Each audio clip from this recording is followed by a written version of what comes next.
Hallo, hallo. Dear ladies and gentlemen, would you kindly take your seats, please? We're about to start. Thank you. Meine Damen und Herren, würden Sie sich bitte hinsetzen? Wir wollen anfangen.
Dear ladies and gentlemen, would you kindly take your seats, please? We're about to start. Meine Damen und Herren, bitte setzen Sie sich. Wir wollen beginnen. Vielen Dank.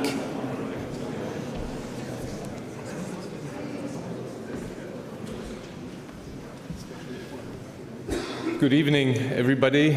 This is a very exciting moment because this is actually the first event that takes place in this room where the Munich Security Conference will start tomorrow. I would like to welcome you. I see very many familiar faces. I would like to welcome especially Ms. Schack-Zimmermann, who I was in an event with just right now. I see many generals, Generalinspekteur, Mon Général, merci d'être venu. Ich möchte aber ganz besonders, I would like to welcome especially those who are here from Munich, from the population, so to speak, of Munich, because this is an open event.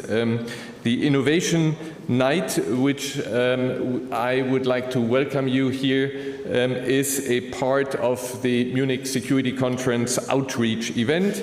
This is open to the general public, and for those of you from Munich who come here, this is a kind of a thank you message to you who have to endure the Munich Security Conference for the next 3 days with all the traffic problems. We hope that we don't have any demonstrations this time because everybody agrees with these topics that we'll be discussing. But thank you for coming, and you can look forward to an interesting night.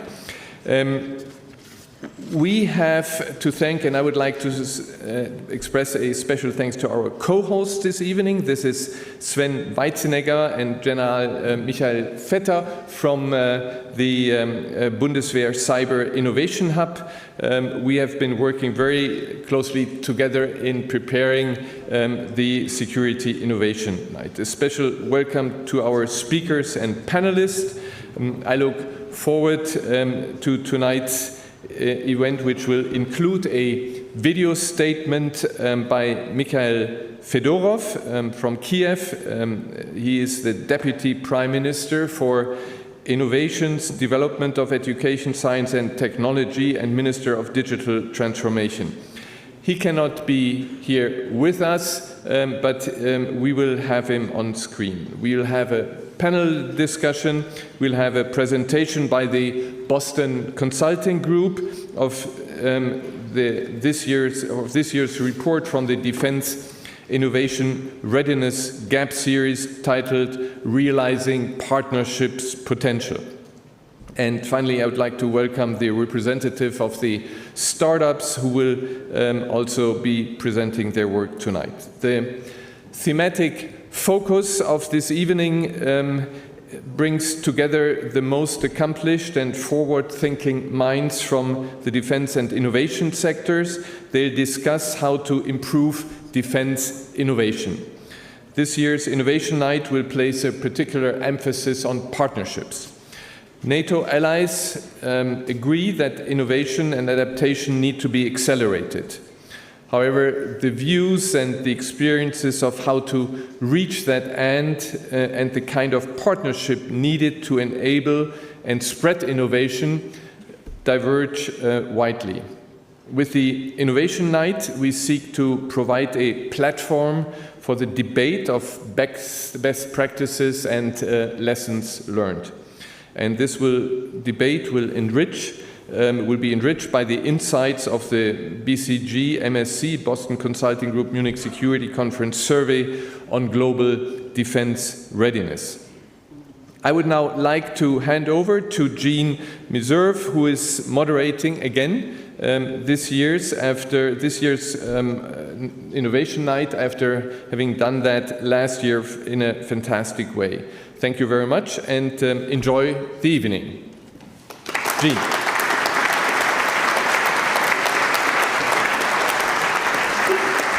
Thank you, Ambassador. Innovation is not optional. Innovation is imperative if the West is going to succeed economically, geopolitically, and militarily. That means the West has to create new technologies, but more than that, it has to adapt them, it has to deploy them, it has to scale them, and it has to do it quickly. And why? We read the front page of the paper today, reports that Russia has developed a nuclear anti-satellite weapon. And then there's China. China has devoted incredible resources to innovation. They are now judged to be ahead of the West in some technical areas and a peer competitor in others. China does not have to rely on partnerships because the government and the military decide where the research and development dollars are going to be spent. And they also mold the industries to their needs. Not so in the West. In the West, we need partnerships among governments and between government and the private sector, specifically the startups, where there is so much creativity and innovation, where there is nimbleness that the Western militaries really need to learn and adapt. So today we're going to talk about those partnerships. We're going to talk about how they're working, whether they can be improved, and whether they are good enough to meet the innovation challenge.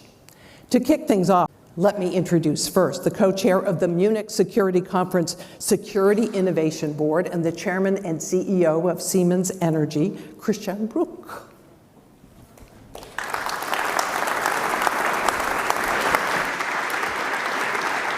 Yeah, thank you very much, and Excellencies, ladies and gentlemen, dear Christoph, welcome to the Innovation Night of the Munich Security Conference.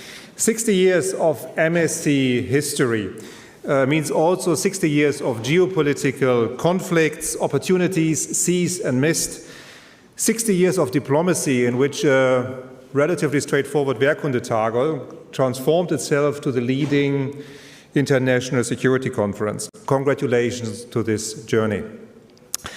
But the past 60 years have also been marked by an incredible amount of groundbreaking innovation which have changed the way on how we live and how we interact with each other. When the MSC met for the first time in 1964, it was the year when the first high-speed train in Japan started to operate.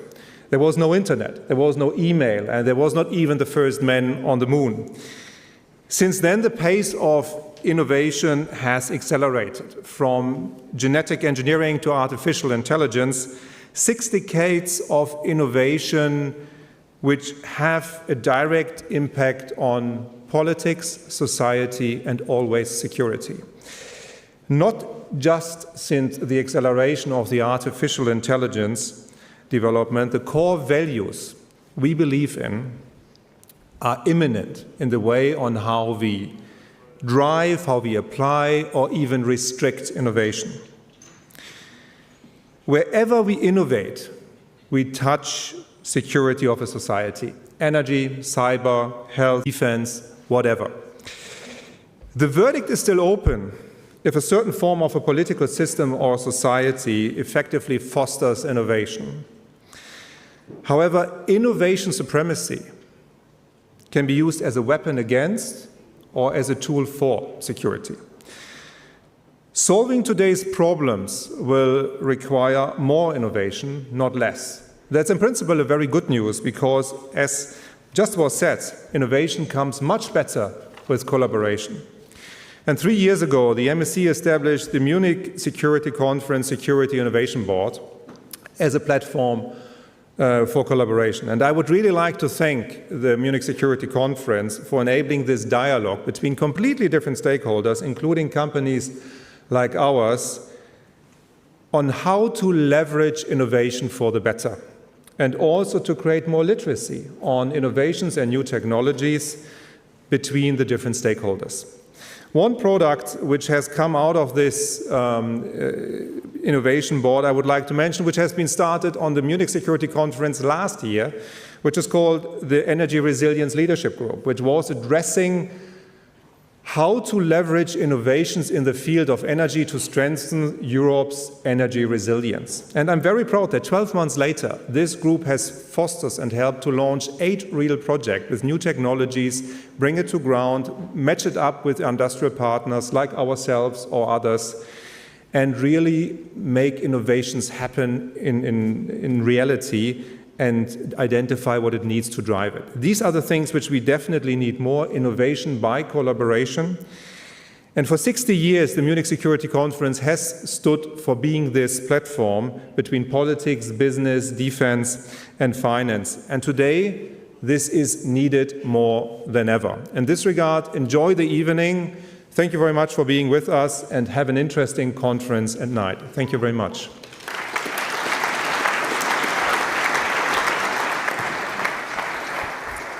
Thank you. The German Ministry of Defense Cyber Innovation Hub bills itself as a do tank rather than a think tank. Its mission is to build bridges between the military and the startup community to bring innovation to the military. Please welcome the director of the Cyber Innovation Hub, Sven Weisenegger.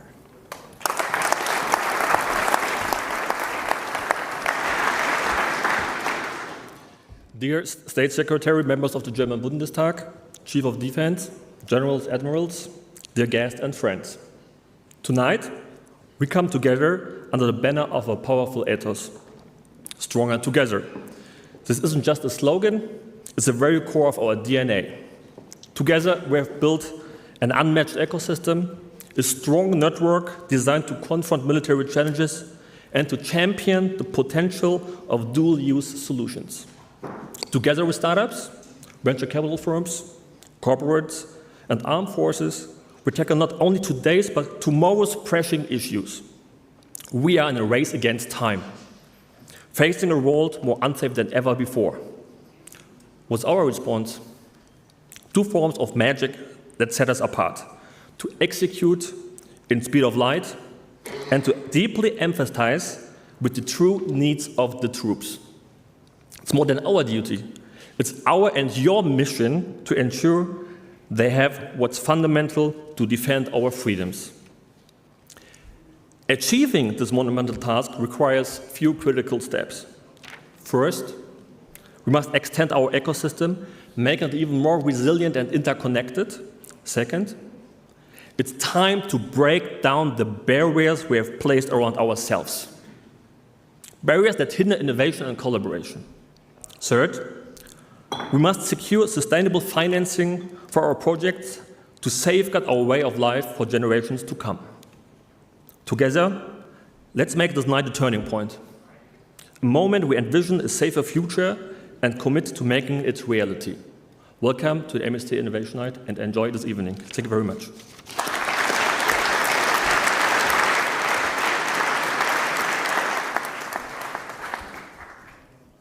Our first panel is called Partnerships That Work. Let me bring to the stage our 2 participants.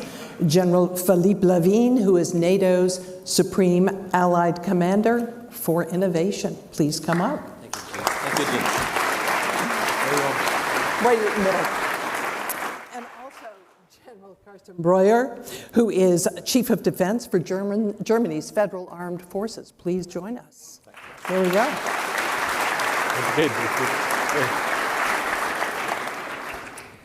Thank you both for being here tonight. Thanks for having us. Yeah, very young people.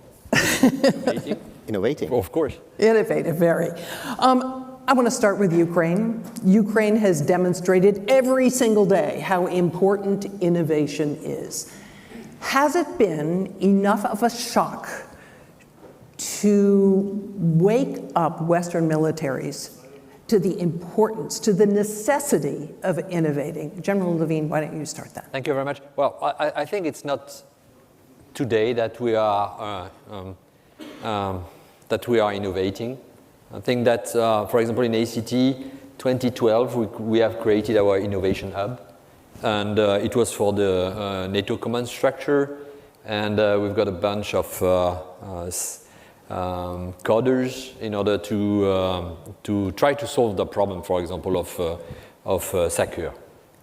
And then we have created a network when we are talking about partnership.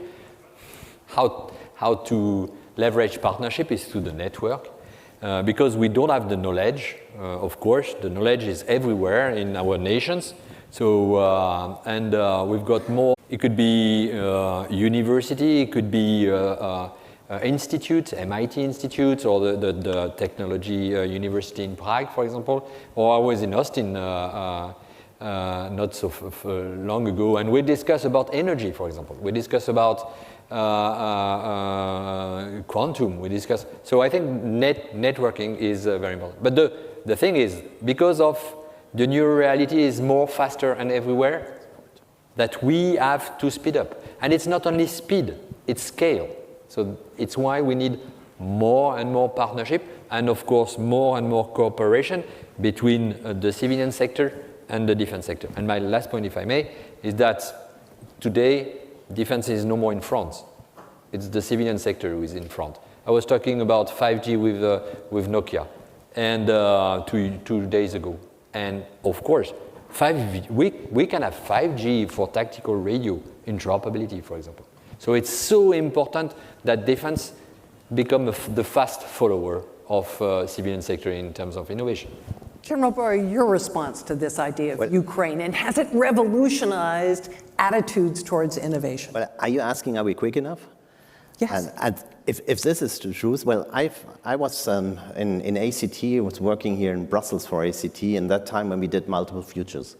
I think it was a good concept. We were trying to look into the future, and we had good results out of this. Did anything happen out of this? Well, we had concepts, of course. Did it came to practice? No. So I think we are now forced to be quicker. We are forced to be more innovative. We are forced to be on the edge of new technologies, and we have to see what's on the shelf. We have to see what others are doing. We have to be quick, otherwise we will lose. So there's a counterfactual in the Boston Consulting Group study that we're going to hear a lot more about in the future. They studied the innovation gap. They talked to ministries of defense, and they found that the gap is narrower than it was last year, but essentially what it was 2 years ago.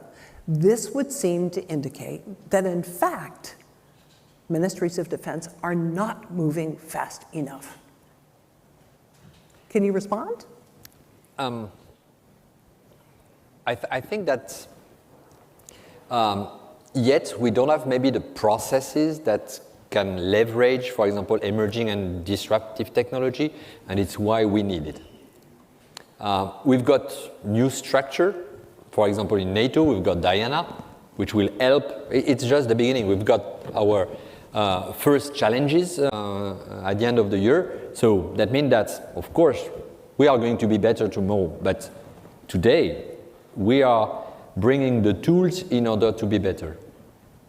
When I heard about ecosystem and you create an ecosystem, I must say, in our nation, we don't create ecosystem.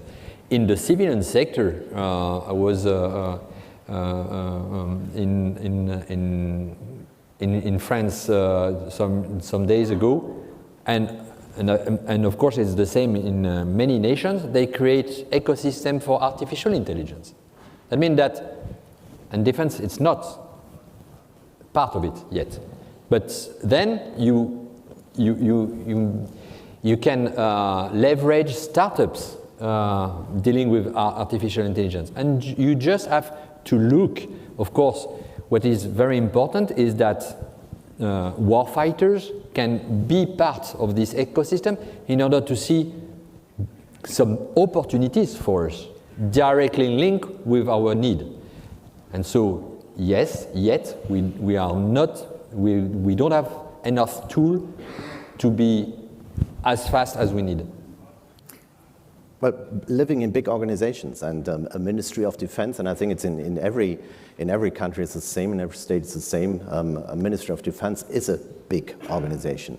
And in big organizations you have a lot of processes. Those processes are very often designed not to speed up.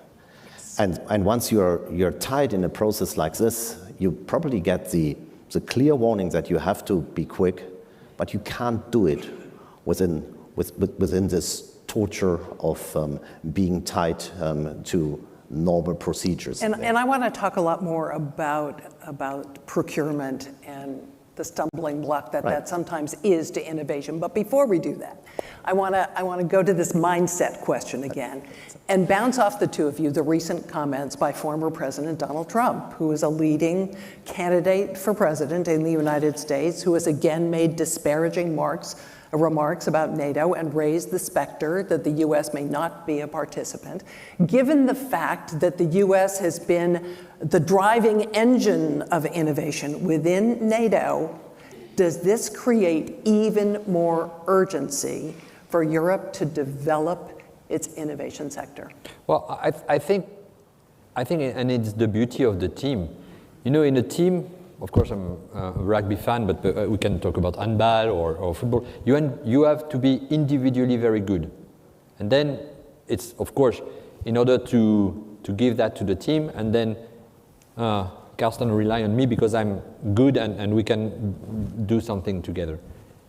Of course. But if you're missing a key member of the team. Yeah, but that means that every nation is leveraging innovation.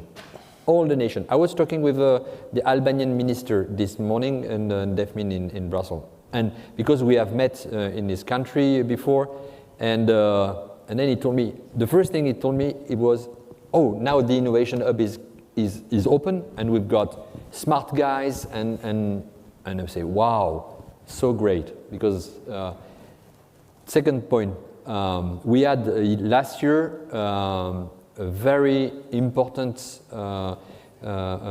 experimentation in Latvia on 5G next-gen core network with 5G.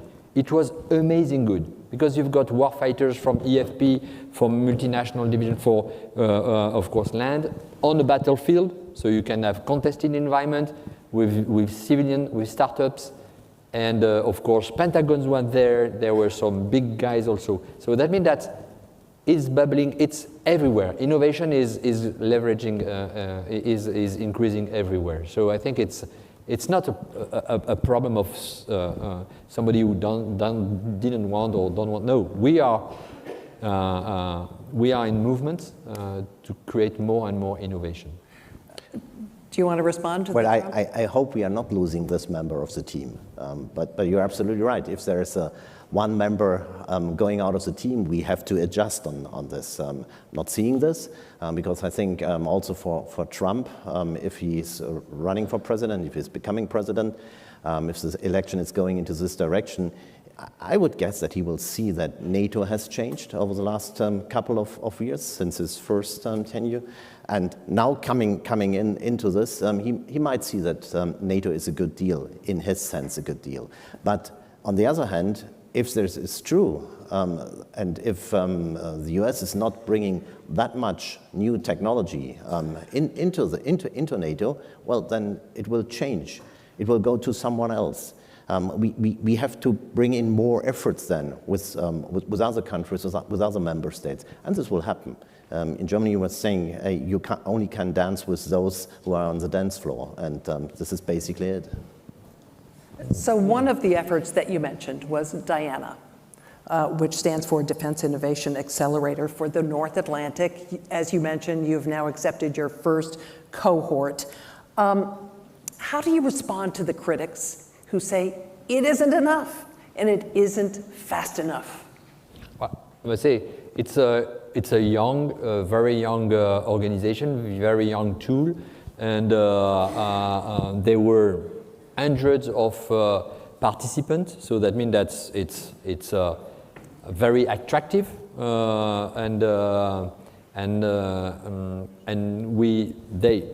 Diana has made 3 challenges in the same time, addressing 3 big topics. So I think it's a good thing for either creating this innovation mindset we need, creating the and I remember that the beauty of Diana is to bring to these startups, these ideas, the path to accelerate, to experiment, and it's why nations are bringing to the basket, I must say, some experimentation field or tools, so that already exist. So if they are already exist, that means that we will go faster than if we have to create something to build it.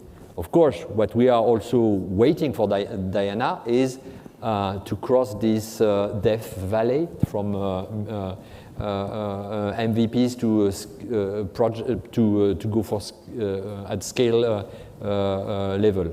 It will come, but I must say it's a very new tool. And to cross that valley of death, the NATO Innovation Fund has been created. But does the private equity market, the VC community in Europe, is it strong enough? Is it robust enough to support the kind of innovation that Europe needs to engage in? But I guess yes. I think we have to come together and we have to bring it together. And a tool like Diana will help to accelerate this. We'll bring it into the direction or into the right direction.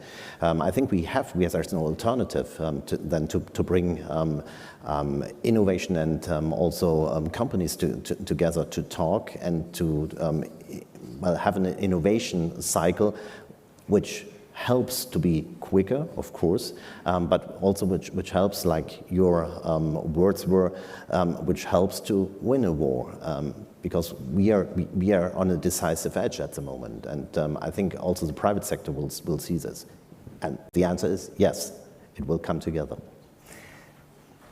Diana prioritized 3 areas in this first round: energy, secure information sharing, and subsurface sensing and surveillance. I'm curious, given the vast realm of innovation, how you settled on those 3 priorities? How did you settle on those 3 priorities when there were a number of different directions you could go? Well, that's a good question, of course, but there are some people here in the rooms who are more who've got the knowledge, and I think that David can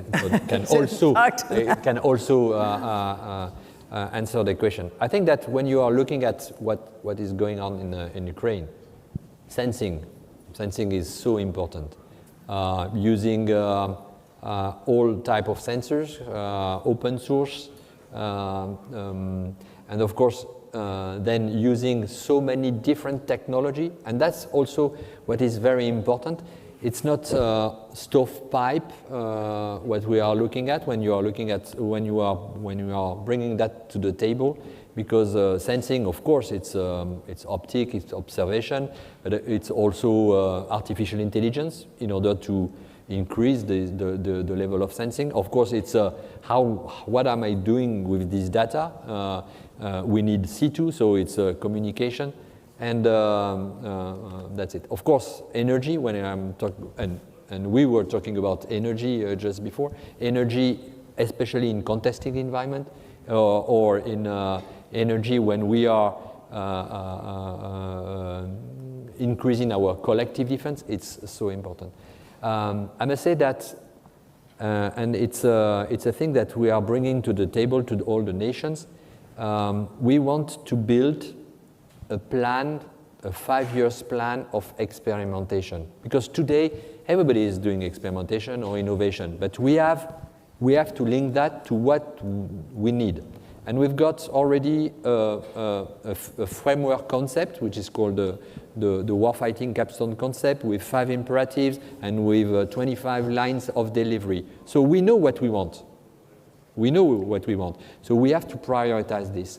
And we are going to share that with the nation to say, hey, in order to develop in a coherent manner, when you are building a house, you are not putting the electricity first, you are building the foundation, and then, so we need to be sure that we are going to make innovation for the warfighters and for the priorities, of course. Is 5 years too long a timeline? No, it's not too long, because in 5 years, then you can plan. It's anticipation. 5 years, it's not long, because in 5 years it's not 5 years for one experimentation, it's 5 years of experimentation. That means that I was also with, it was last Tuesday, I was with the Science and Technology Organization of NATO.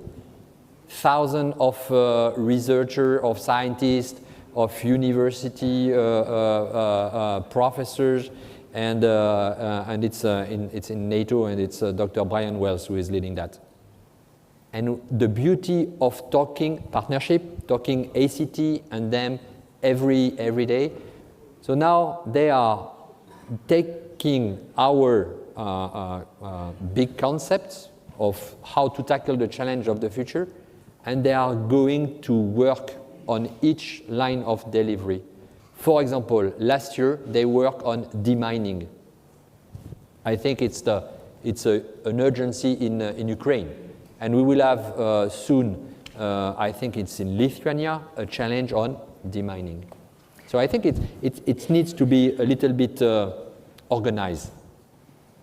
So we've been talking about this from the NATO perspective. Talk to me about Germany and what Germany specifically is doing to promote innovation in the military. Would like to add a little bit on this, because you were asking, is 5 years, is it quick enough? I think there's a yes and no. I've had the chance last week on an invitation of General Solution to be in Ukraine. It was 10 minutes out that I met him, and then he had to go to the president, so I ended up with the new chief of defense in there. But they took me out into the training command, went there with a small team, and they created a kind of journey for me. So they showed me the classical war-fighting scenario, with tanks around, with drones, of course. And then they went over drones and into an area where they had platforms which they can, establish machine guns, as well as they can use it for transportation. It was about energy. So they had small unmanned platforms, and it was all about energy. How can I get the energy up to the front? Seeing this, I think in Diana, they are putting the right accents into this. They put they took the right points in it. Talking about Germany, is Germany doing enough? I think we are changing, and we have changed over the last couple of years, especially Ukraine, and seeing what was ongoing there, and especially looking at how quick we have to be.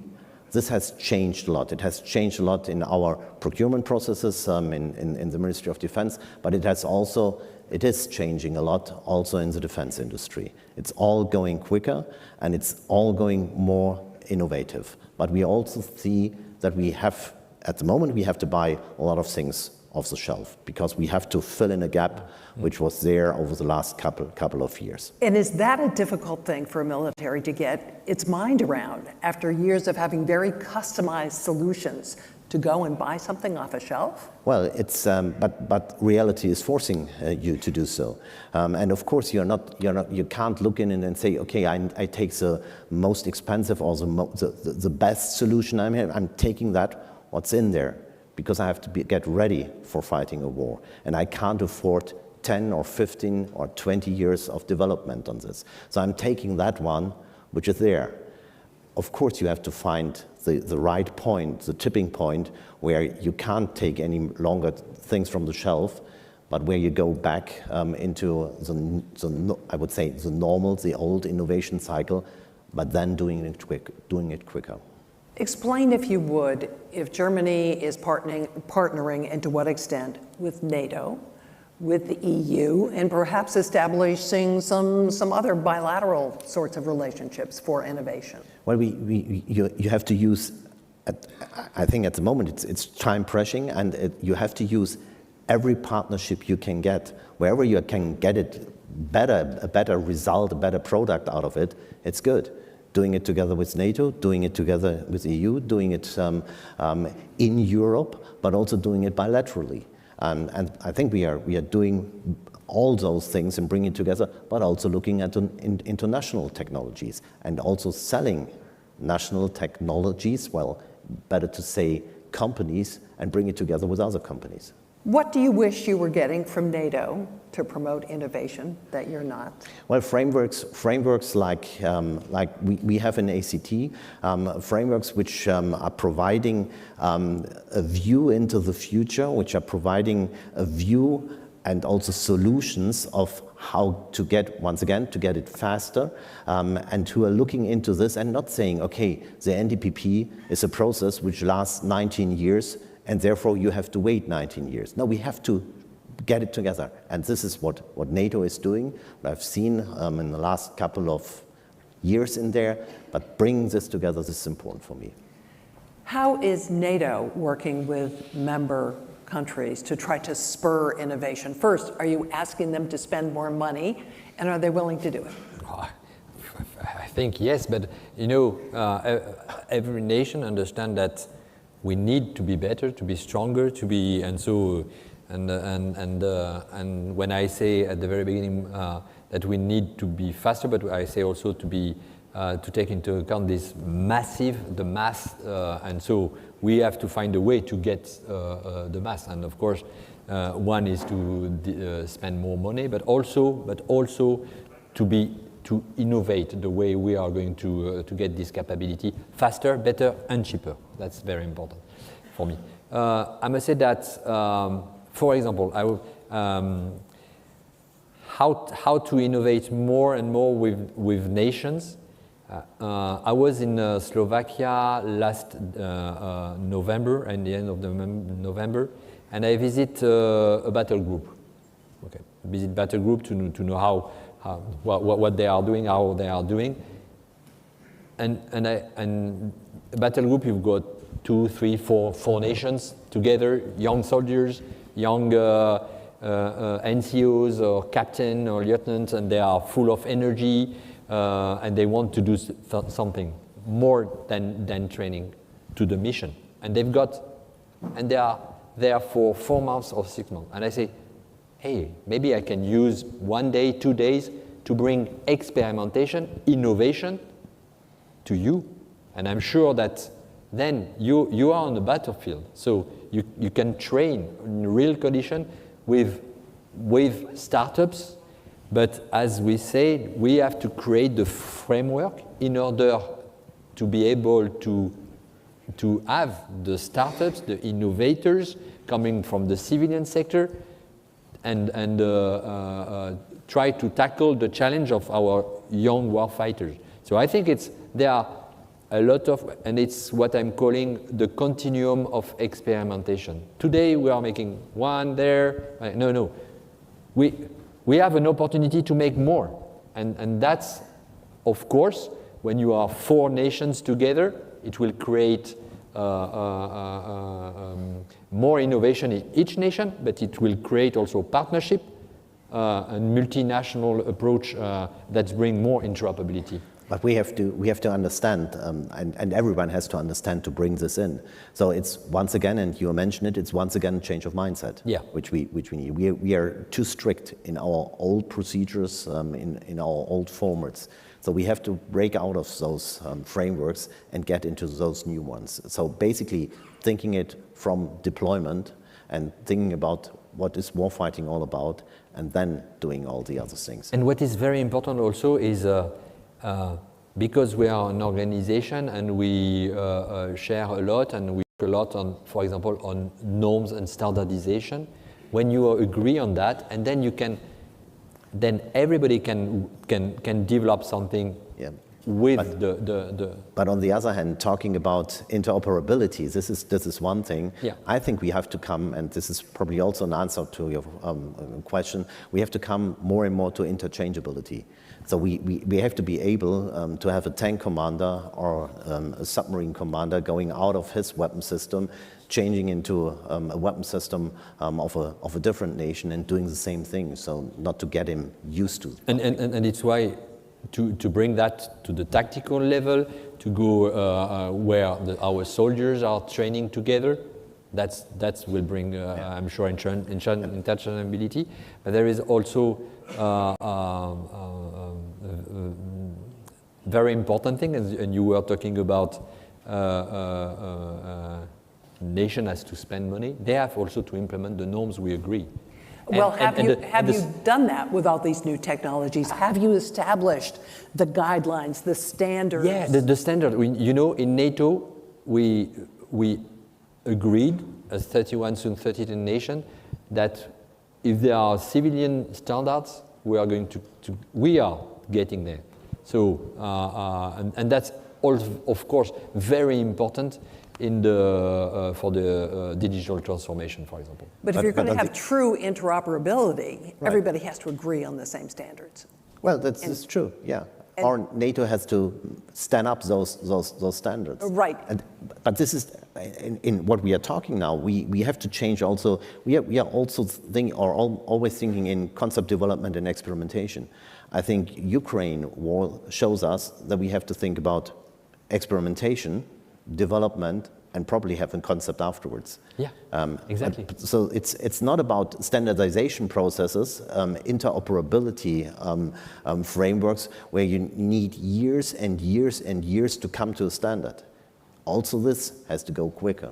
But if I may also to add that, I think that our industry, defense industry base, has to move to a next-gen defense industry base. And you can read the last paper, the last strategy, U.S. strategy published last month about that, because and it was during our when I just jumped on the job, we made a NATO industry forum in Rome, and we bring on the stage IT companies among big defense companies, and wow, it was. But now we have to move quicker. The defense industry, the big ones, have to also. We have to build this next gen in order to get the technology and the way to develop that differently. You've talked about leveraging the innovation that you're seeing amongst member states and spreading it. Is there resistance to that? Do some countries say, hey, this is ours, we want to protect this niche, we want to protect our intellectual property? No? You know, first of all, there is a sense of collective of the team. And when you address young startup, and when you address dual use, when you address well, they share a lot the technology, and I must say, well, what I'm waiting for NATO and for the nations is that defense armed forces know what's happening in the civilian sector first, and then be able to get what they need for the war fighters. So I think, and of course we are, as I say, we are training together. I would like if I could agree on this, but I can't. Yeah. I mean, from a NATO perspective, absolutely true. It's absolutely right what you said. From nation's perspective, of course, there are limitations. Of course, there's national industry, and of course, there are interests from national industries. And how big an obstacle is it to collaboration and partnership? I'm not sure if it is an obstacle. I think you have to work with it. Sometimes you have to work around, but mostly you have to work with it. And then find out how can you have the real interest coming out of this, and link it together with the outcome. So I think it's not really an obstacle. Yeah, for example, if I'm taking the example of digital transformation, before we were platform-centric, then we were network-centric, and to protect our data, we built castle around. Okay, and so then it was quite complicated to link everything. Now the digital transformation is about data centricity. I mean, the data is going to be the thing you are going to share or not, or to discover what you want to share. And then you can have your cloud, you can have if you have standards, norms, and the will to share. And it's not only technology, it's not only processes, it's also the will to share the data sharing policy from the nation. And you're right, but we should not forget one thing. So we are talking about innovation, we are talking about how can we get this together, we are talking about industry, but it's all about one thing. It's to fight a war, and it's about the war fighter in the front. Exactly. And he has to fight this war, and he has to win this war. So all the things we are doing has to support him or her being there in the first row. Yeah.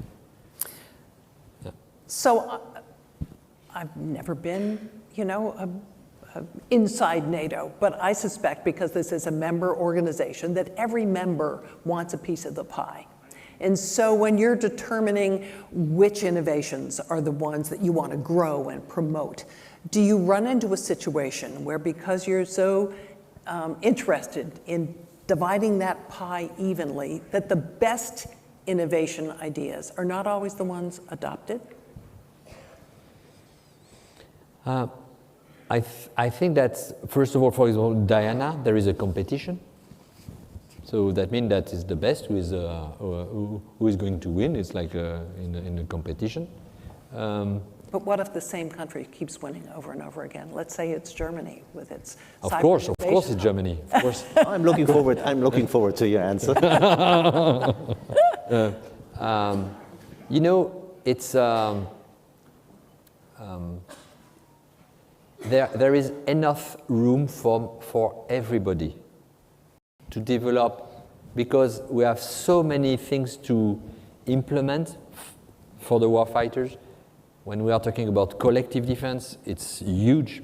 It's huge, so there are enough rooms for everybody to. And it's why I'm traveling to the countries and looking at innovation hub, talking to university, linking them in a network in order because university they are linked already. Yeah? They are working together. It's the way they are. The science and technology is rising up. So it's a.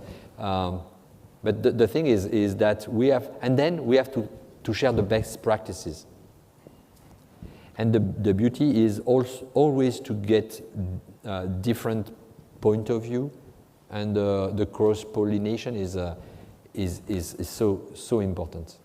But we are talking about capabilities most in NATO. So bringing in capabilities could mean that you have standards, of course, but you have your national input into this. And I think this concept helps to bring NATO together, and it also helps to develop those capabilities, obviously with different instruments. For example, we've got an exercise. It's called Dynamic Messenger. It's in Portugal, and we are trying to get the best situational awareness in the air, on the sea, under the sea, and so it was open to hundreds of unmanned systems coming from nations. But the thing, so you can develop your unmanned system, but the thing is, and that's what ACT is doing through the NATO defense planning process. We are looking at effects to be realized. But then, if Germany thinks it's with unmanned system and space, okay, good. If Italy go for other things, so what I'm trying to say is that capabilities is not the goal. The effect and the way you are orchestrating or converging the effect is what we are looking at. We're very short on time, but I have to ask you this question. Innovation is going to change warfighting. Are you looking at organization, at strategy, at tactics, as well as the innovation itself?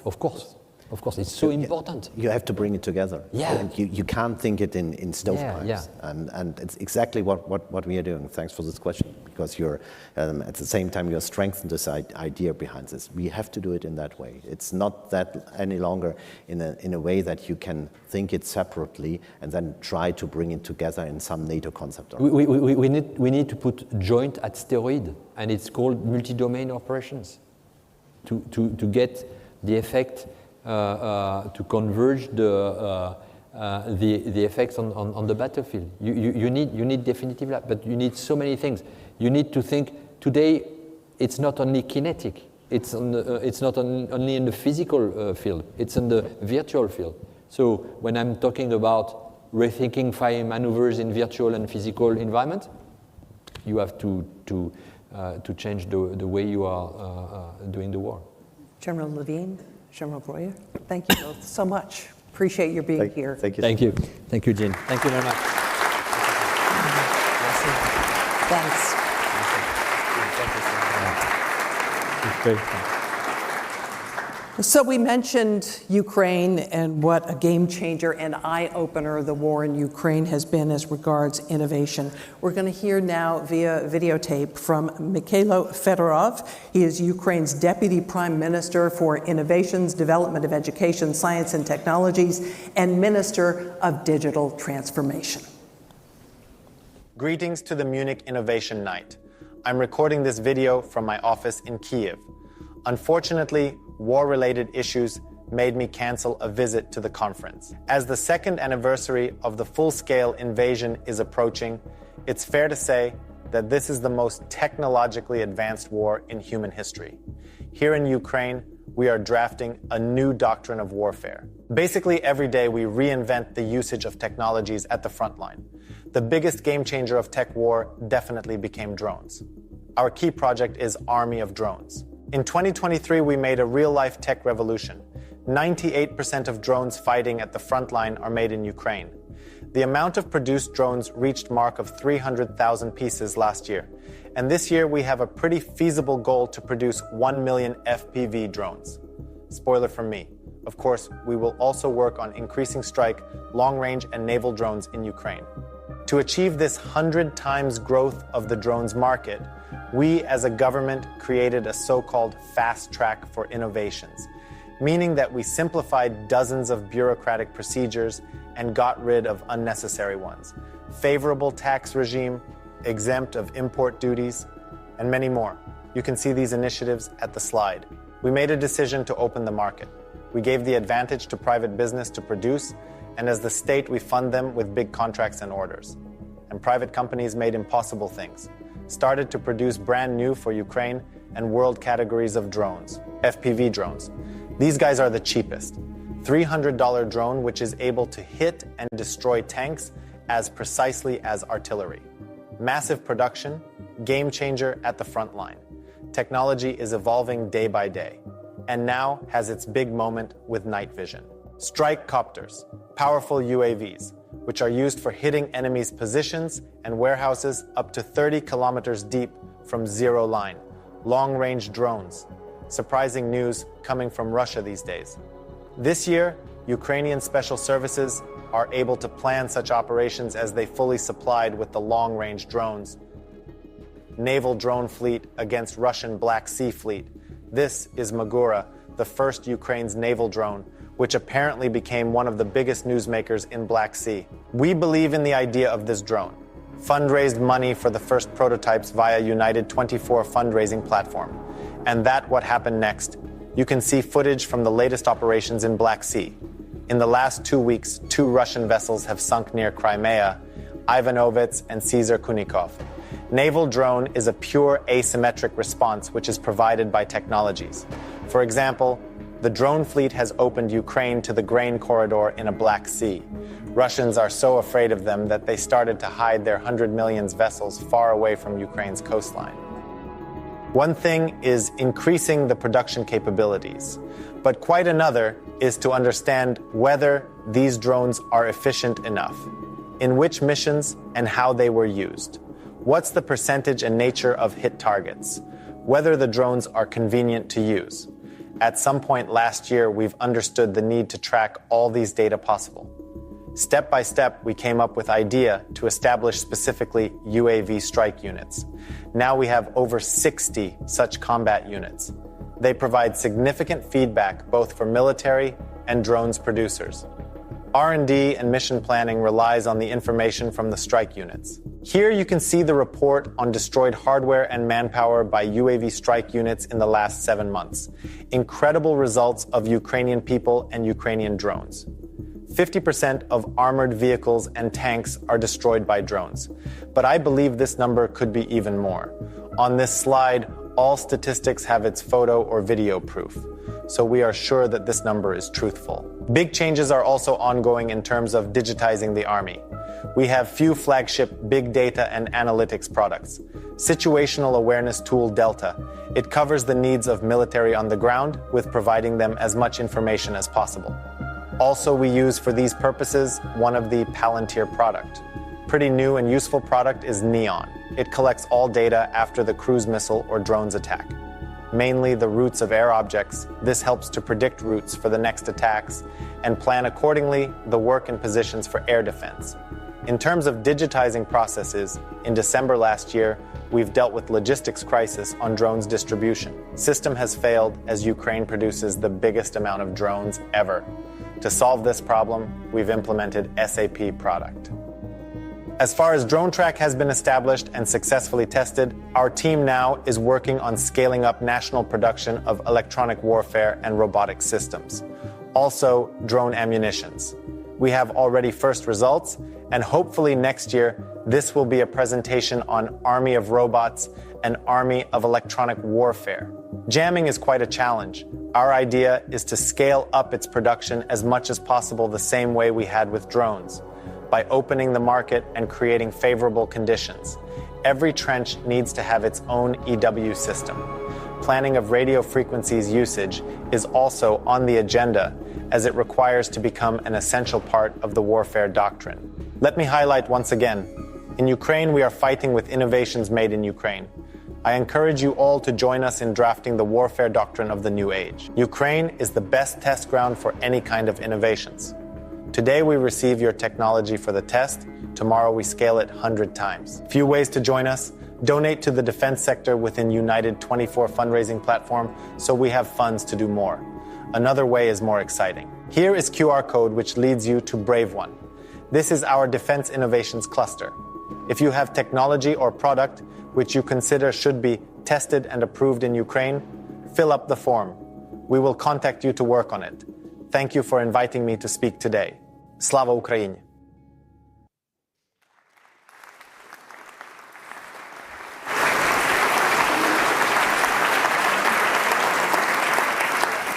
Since 2021, the Munich Security Conference Innovation Board has teamed up with the Boston Consulting Group to do a survey of ministries of defense and the EU and NATO to look at the state of innovation, to determine if there are any gaps, and to make recommendations on how to close them. With the results of this year's survey, please welcome to the stage Matthew Schleuter, Global Defense and Security Sector Leader for the Boston Consulting Group in Washington, D.C.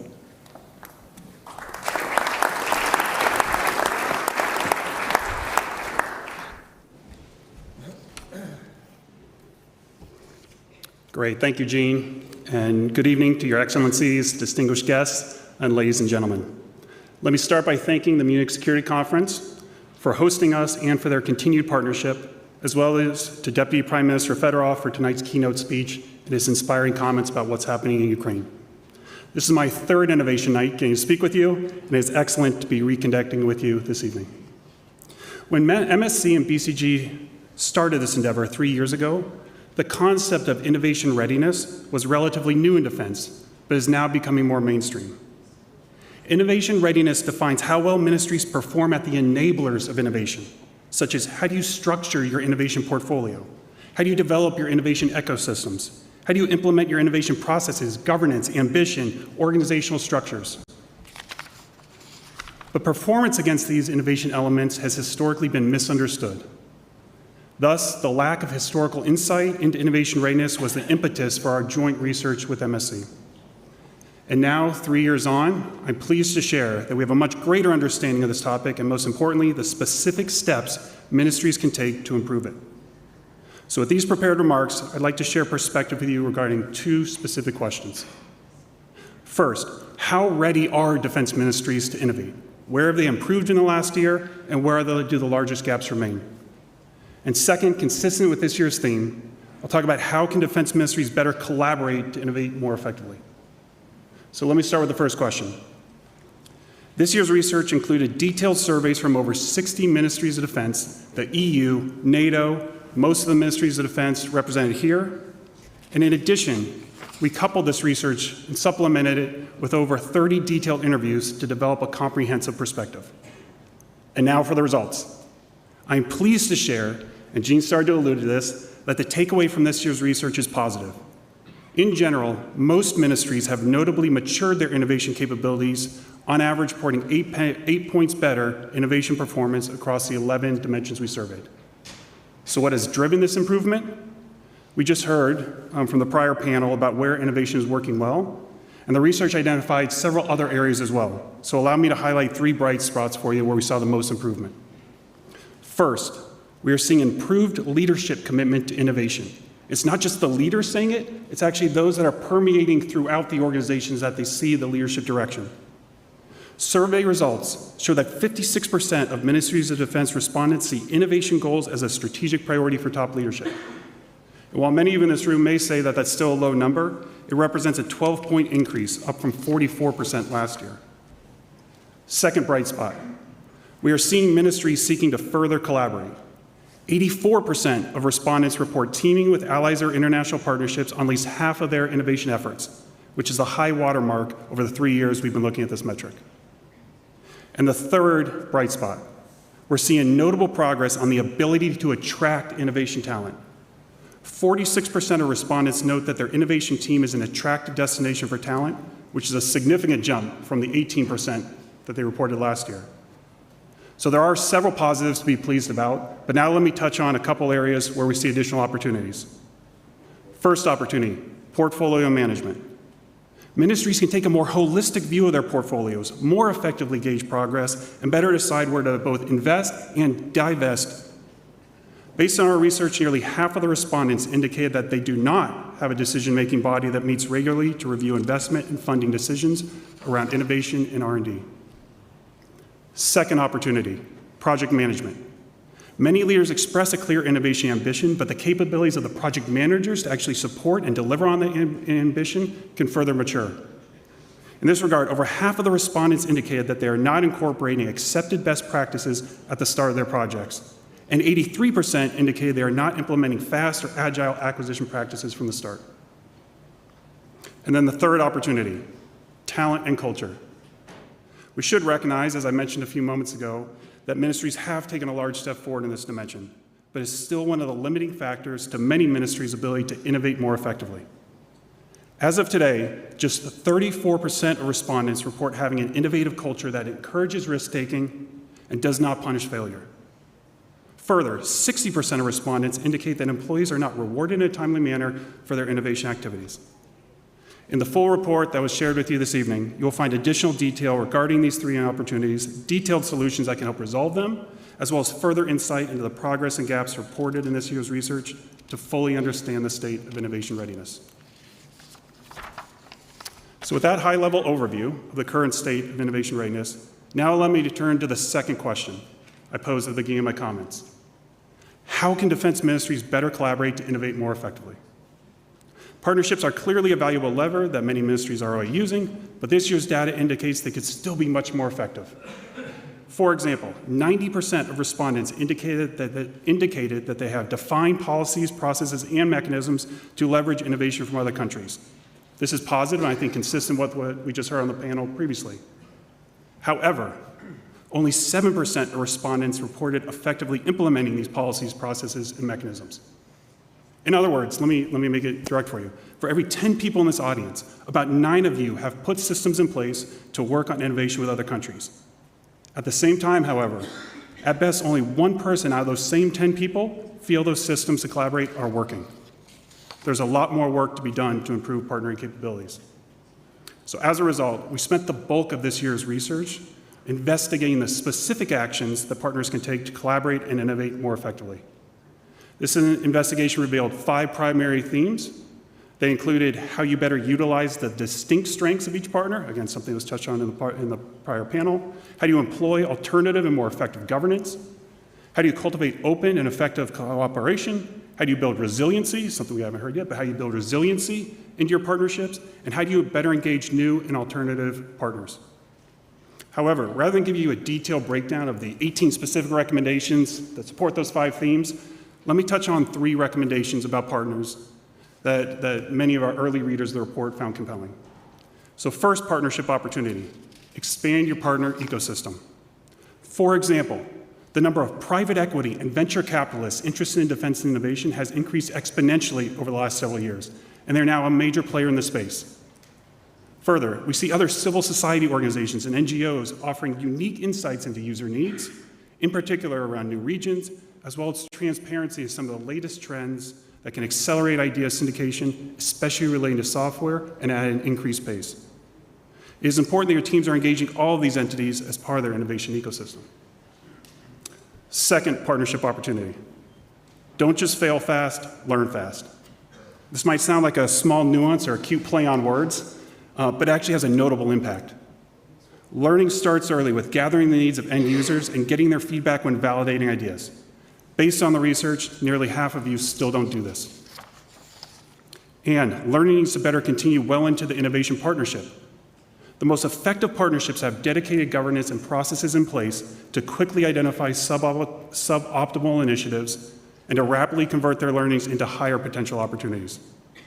In general, defense ministries have been slow in this regard, especially at fully sharing information across their innovation initiatives.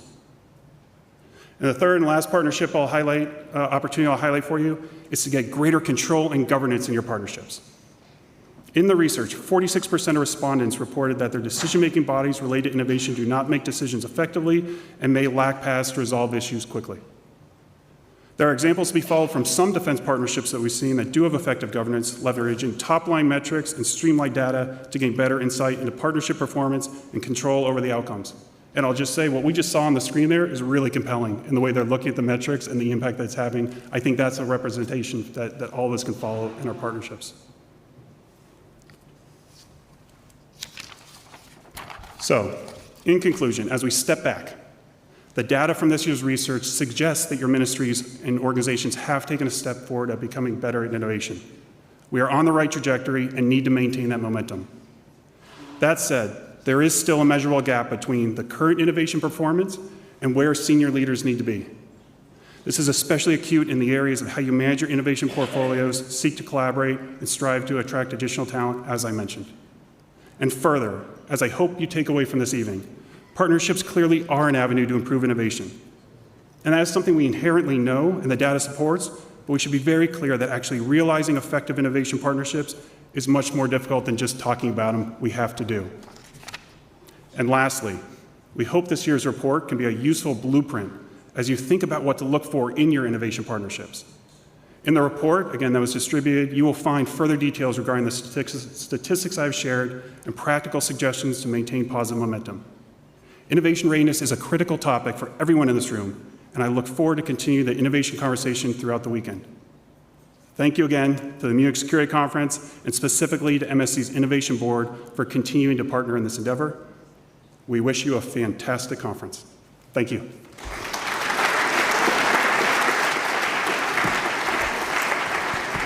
Thank you, Matt.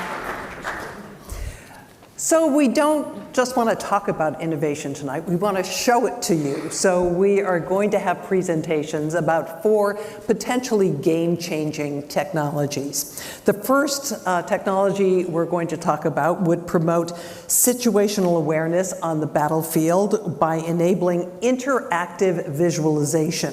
Please welcome to the stage Christoph Ritschl of the Bundeswehr Cyber Innovation Hub and Alexandra Spann of ESG to tell us all about it. Here you are.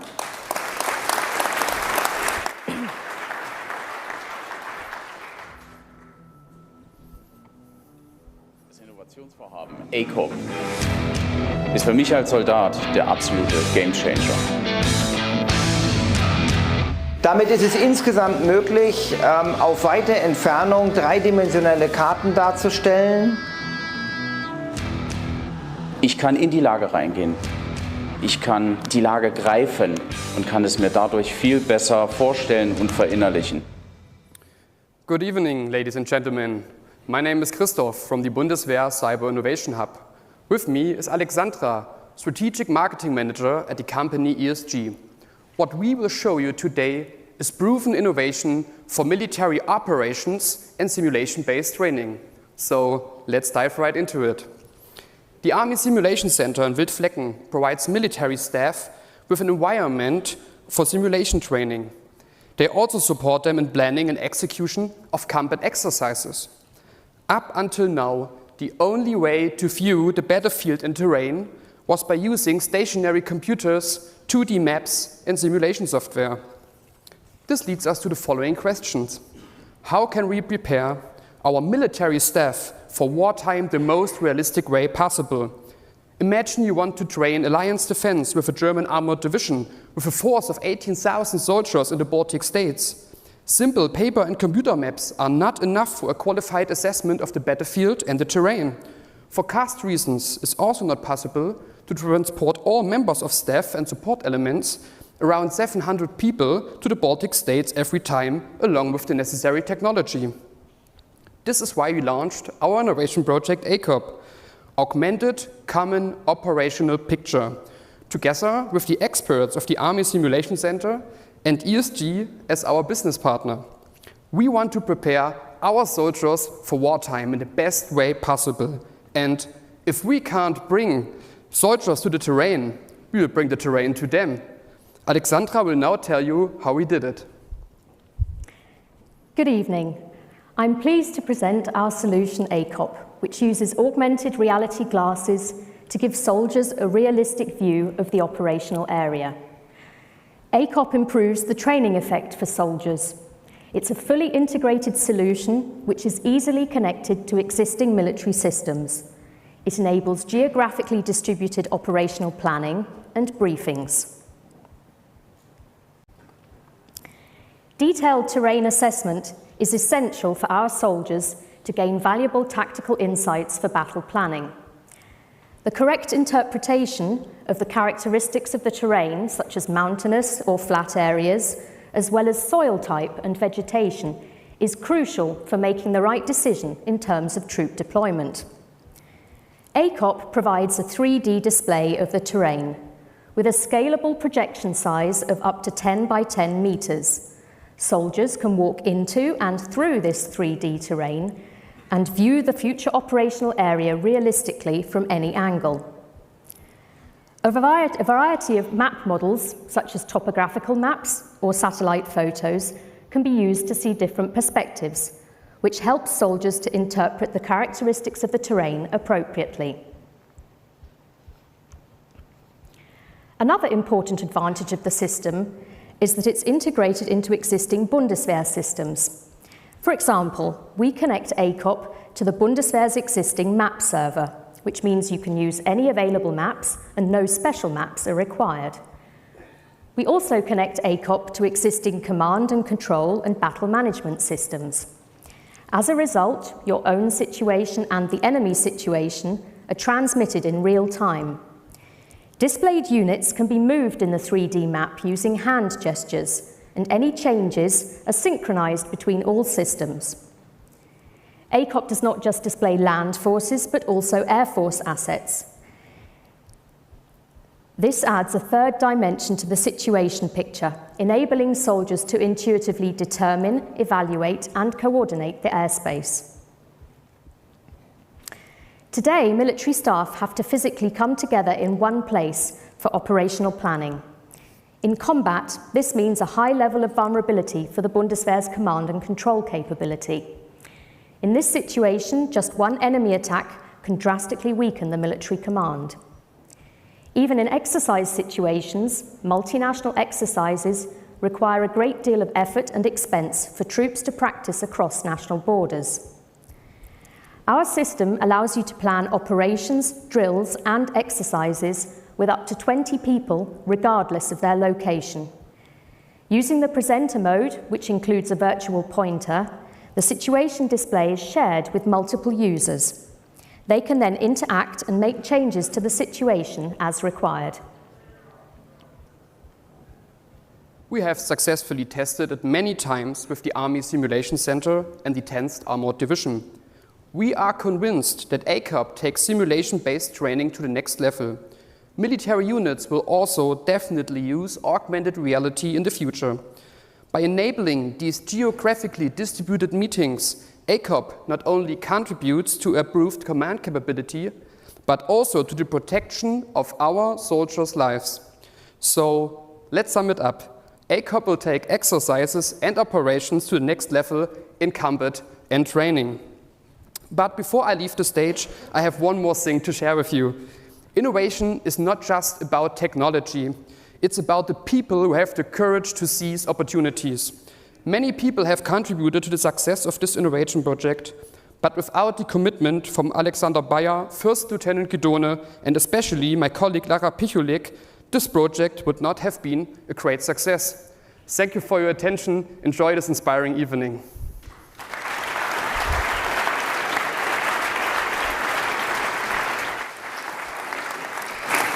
Next up, we're going to hear about the crowdsourced information platform. This will search social media platforms looking for images and videos and immediately process them into visualizations like maps and graphs that can be used for analysis. Please welcome Captain Jacob Ningelgen of the Bundeswehr Cyber Innovation Hub and Stefan Tang of the Munich Innovation Hub.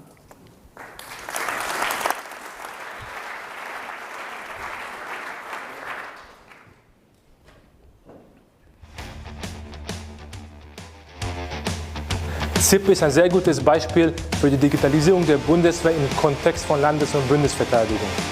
Wir wollen verfügbare Daten aus den sozialen Medien für unsere konkrete Anwendungsfall im ZGO BW nutzbar machen. Die ZIP bietet uns die Möglichkeit, unsere Modelle der Befahrbarkeit des Geländes zu validieren und zu präzisieren.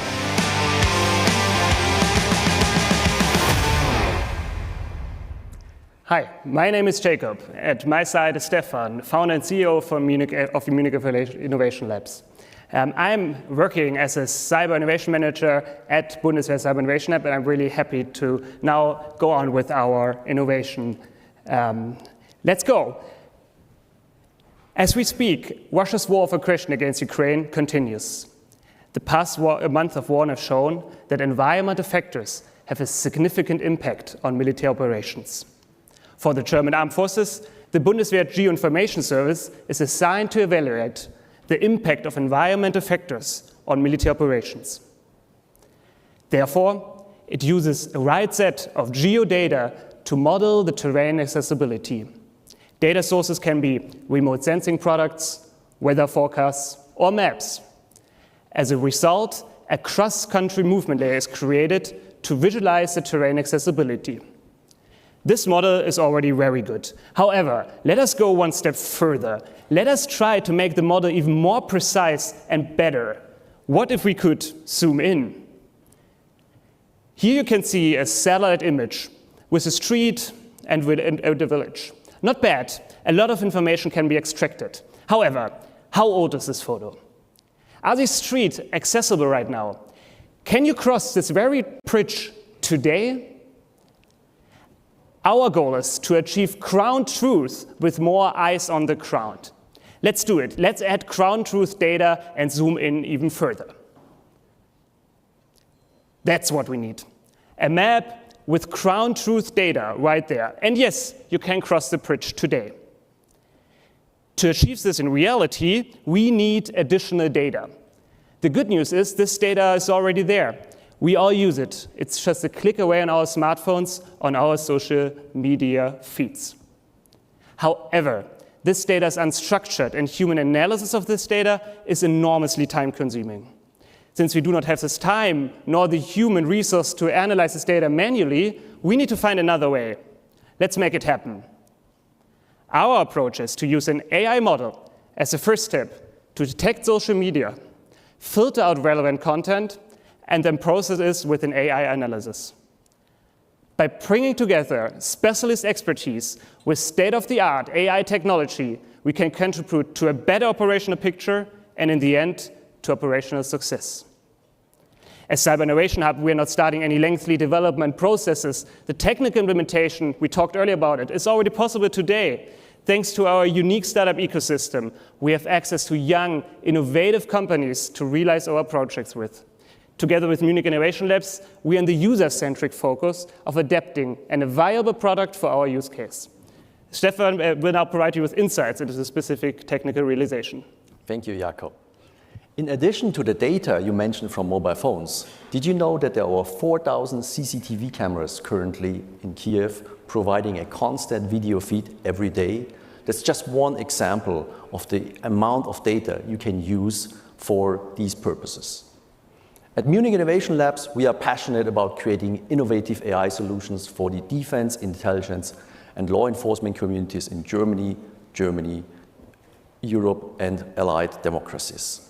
Only 6 weeks after the start of the project, we were able to conduct a military exercise with various units of the Bundeswehr in order to validate if the data and the AI models can support the experts. This was possible because of our Inspector platform that is designed on 4 key pillars. First, it includes an open architecture to include commercial and self-trained models. Second, it was built specifically for the defense users and organizations. Third, its patented technology allows and empowers users and organizations to control and configure every step of the analysis. And fourth, it uses an open core model to ensure its deployability on a sovereign cloud. The first results provide an optimistic view. Can geo-information be extracted to provide analysis of ground and weather conditions? The results are promising. Using state-of-the-art technology, such as large language models, we can extract an unprecedented amount of details at scale. The next step is to increase the number of data sources, including crowdsourced map services, and to fine-tune models in order to meet the specific demands of the experts. With the help of the Cyber Innovation Hub, we turned the crowdsourced information platform from a concept into a service in operation within just a couple of months. Thank you, Jakob. Over to you. Thank you, Stefan. Let me summarize. First, we enable the use of large amounts of data for military operations. Second, we improve and accelerate analysis, freeing up valuable experts' time so they can focus on their core mission. Third, we are testing our solution in the context of geo support. However, our solution can be adapted easily to other parts of the Bundeswehr. Last but not least, we implement digitalization in the context of national and collective defense, today and tomorrow. Thank you very much.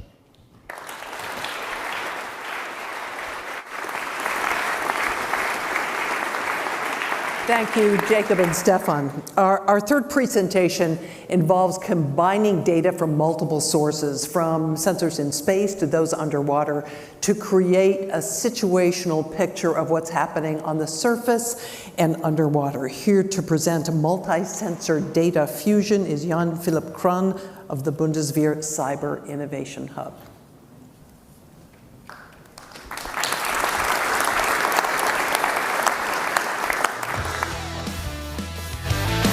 Das Innovationsvorhaben Multisensor Data Fusion ermöglicht es uns, Daten aus dem Weltraum mit der Unterwasserwelt so zu verbinden, dass wir ein nahezu lückenloses Lagebild haben. Wir haben unwahrscheinlich viel Information zur Verfügung stehen, im zivilen Bereich, im militärischen, das zusammenzubringen. Darauf kommt es an. Im Fall von Nord Stream 2 hätte man die kommerziellen erhältlichen Daten nutzen können, um die Aufklärung deutlich schneller zu betreiben.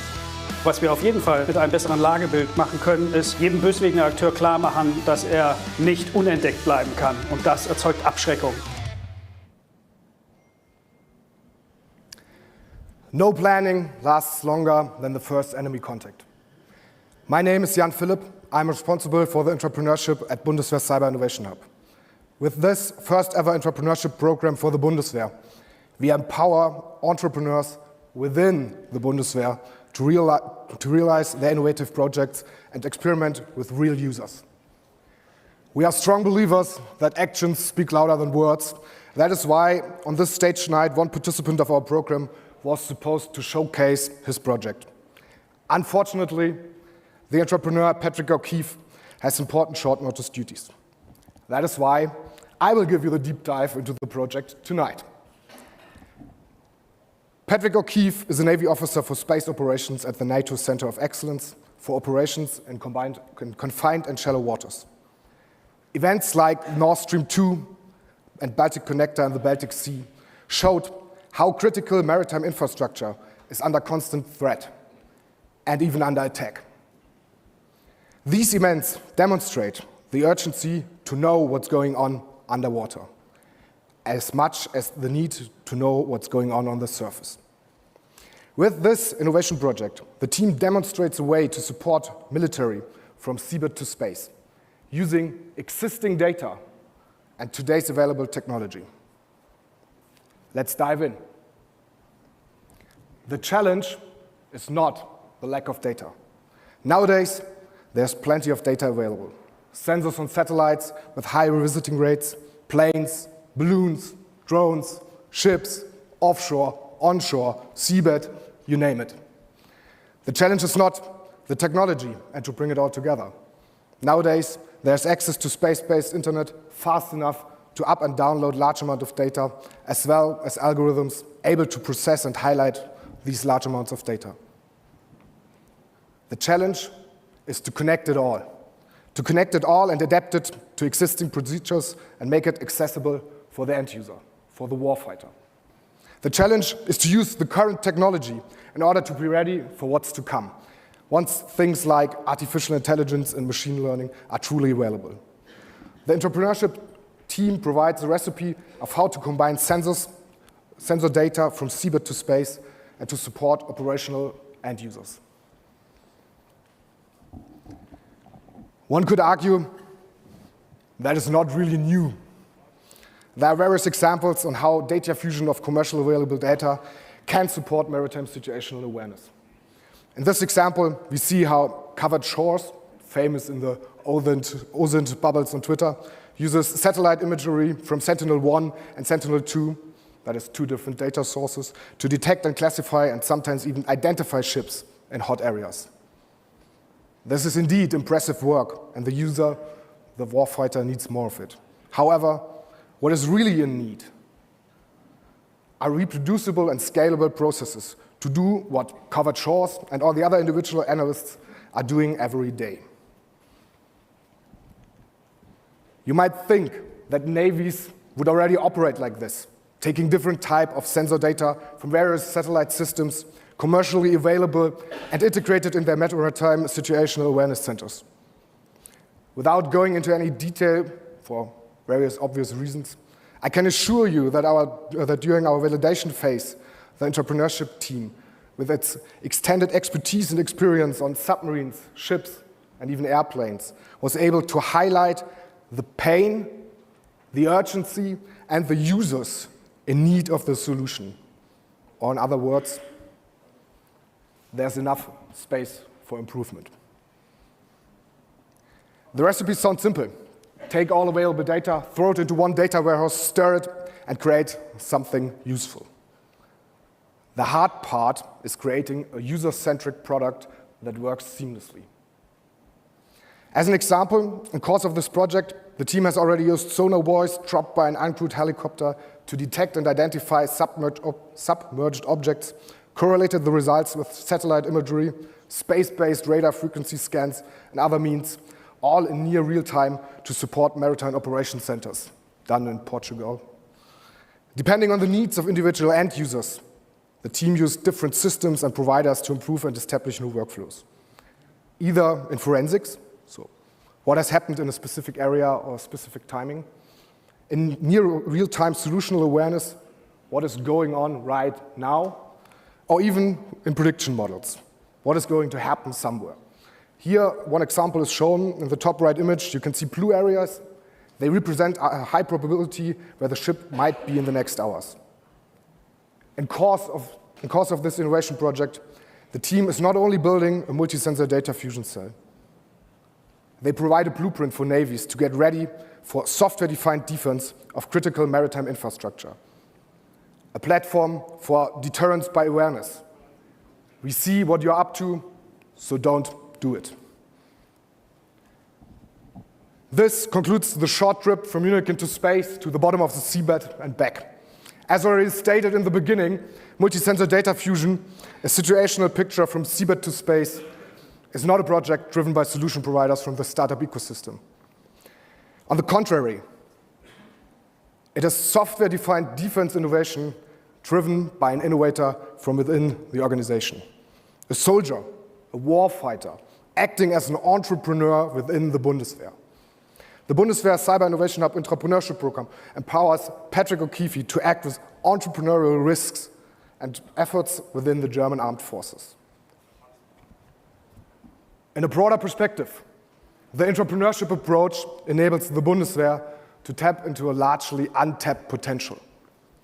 A unique set of skills, expertise, and experience no other organization has. In a nutshell, our program creates impact in 3 pillars.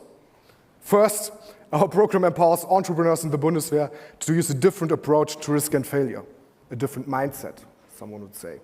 Second, we shape the entrepreneurship ecosystem towards an innovation-friendly culture. And third, we support the doers, the Patrick O'Keefes, by fueling their innovative sparks with funding for projects and experiments within the hand of real users, of real soldiers. For all military personnel here today, I just have one last message. We at the Cyber Innovation Hub are looking forward to innovate defense together. Thank you.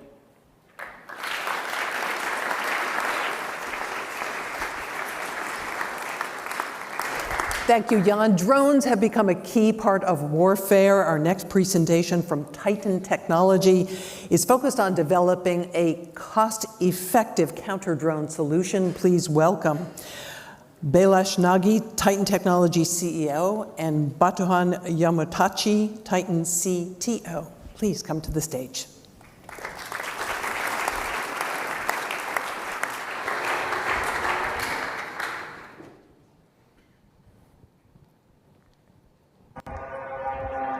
Пиздец.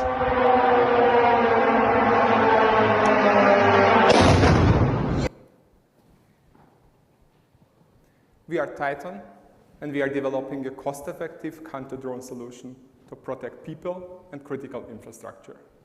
My name is Balash, and I'm the CEO and co-founder of Titan Technologies. Imagine waking up to air sirens because drones are crashing down into the buildings nearby. That's what happened when we were last summer in Kiev. And that was the scariest moment in our lives. And this is the grim reality. 300 drones in a single month attacking civilian regions in Kiev. We are based here in Munich, but for us, it's important to see the problem from the first hand. And that's why we participated at the Anti-Shahed Hackathon last year, where we had the possibility to showcase our project to Minister Mikhailo Fedorov, and we were the only team from outside of Ukraine.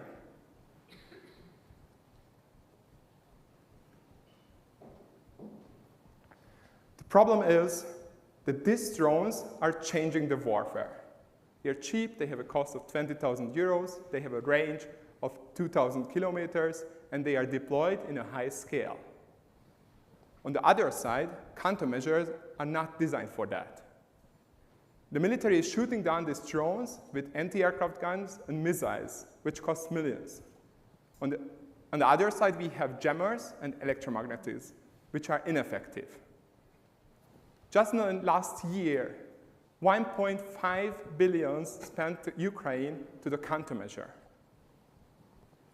Now, I'm excited to welcome on the stage my co-founder, Batuhan Yumurta, to showcase our solution. Yeah, thank you very much. So to solve this problem at Titan, we are developing an autonomous, low-cost interceptor. It can detect the enemy drone using computer vision, and it can neutralize it with a direct hit. So before I go into the details, I would like to show you a short video clip from our flight tests.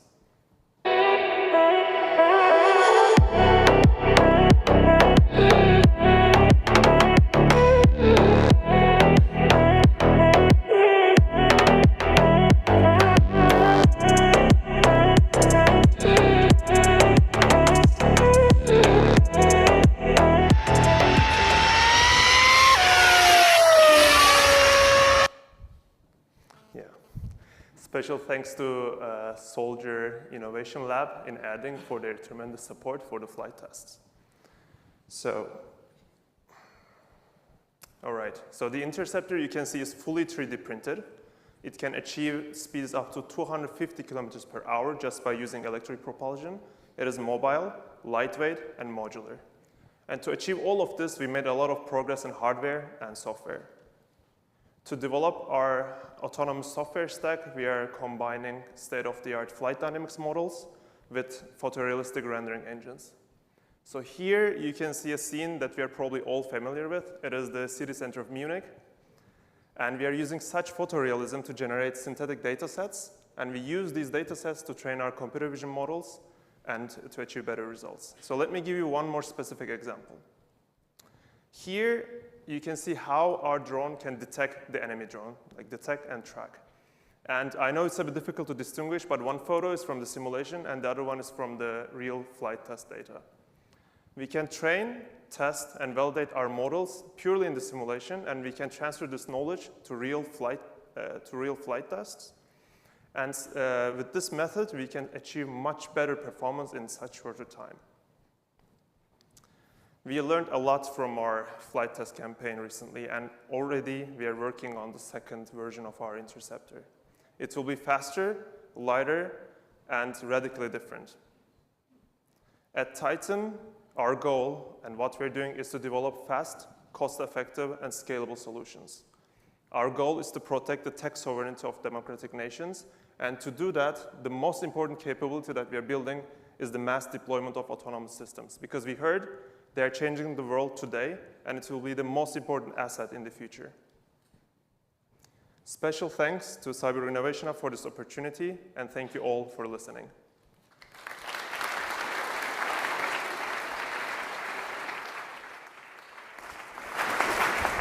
Thank you to all of our innovators. This is the kind of stuff we want to see more of. Let me bring my final panelists up onto the stage, if I could, please. Kyoki Jackson, where are you? There you are. He's the Vice President of National Security at MITRE, and David Van Wiel is NATO Assistant Secretary General for Innovation, Hybrid, and Cyber. Thank you both for being here. Appreciate it. So I want to quickly dive into the Boston Consulting Group and some of the things that they found in their survey.